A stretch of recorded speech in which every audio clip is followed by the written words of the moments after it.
दुसरीकडे नुकसानग्रस्त शेतकऱ्यांच्या पिकांचे पंचनामे करण्याचे आदेश दिले गेलेले आहेत। महत्त्वाची अपडेट, कृषी मंत्री दत्तात्रय भरणेंनी पंचनामे करण्याचे आदेश दिलेले आहेत। शेतकऱ्यांनी आता पेरणी करण्यास हरकत नाही असं सुद्धा भरणेंनी माहिती देत म्हटलंय। शेतकऱ्यांना खतं आणि बियाणं कमी पडून देणार नसल्याची ग्वाही सुद्धा भरणे यांनी दिली आहे। काही दिवसांपूर्वी पाऊस नव्हता जून महिन्यामध्ये, त्यामुळे अधिकृत माहिती येईपर्यंत पेरणी करू नका असं स्वतः मुख्यमंत्र्यांनी आवाहन केलं होतं। मात्र आता कृषी मंत्र्यांनी ग्रीन सिग्नल दिलेला आहे पेरणीसाठी शेतकऱ्यांना।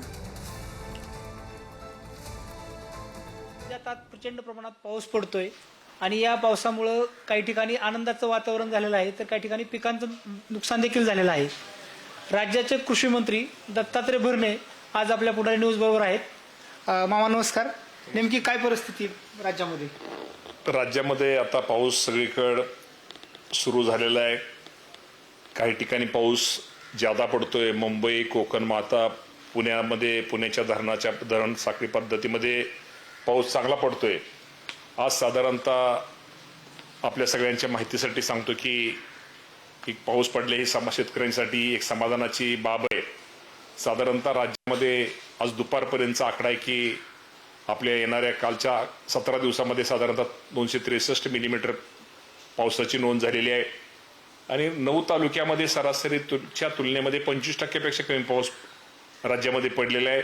कर्जमाफीच्या बाबतीमध्ये आपल्या सगळ्यांना माहिती आहे की 30 जून ही तारीख आम्ही राज्याचे मुख्यमंत्री देवेंद्र फडणवीस साहेबांनी दिली होती, परंतु आपल्या सगळ्यांना माहिती आहे की ही जे आपलं पावसाळी जे अधिवेशन सुरू आहे, बजेटचं जे औषध पुरवणी मागण्यामध्ये चालू आहे, त्यामध्ये पुरवणी मागण्यामध्येच आपण कर्जमाफीची रक्कम ही पुरवणी माध्यमात घेतलेली, त्यामुळं आता पुरवण्या मागण्या मंजूर झालेल्या आहेत। त्यामुळे राज्यपाल महोदयांकडे आपण सही घेऊन राज्यपाल महोदयांची त्याच्यावरती सही होईल आणि सही होऊन आपण त्याबरोबरच इन्कम टॅक्स जे शेतकरी भरतात त्याची माहिती ही तुम्हाला माहिती आहे की ही माहिती शेवटी राज्य सरकारचा हा केंद्राकडून आपल्याला उपलब्ध होते, त्याप्रमाणे आणि त्याचा एमओ होतो, आपण त्याचा एकत्र दोन्ही आणि होतो राज्य सरकार, तोही आपण लवकरात लवकर ती आपली माहिती कर्ज आपल्या सगळी माहिती आपली सध्या तयार आहे।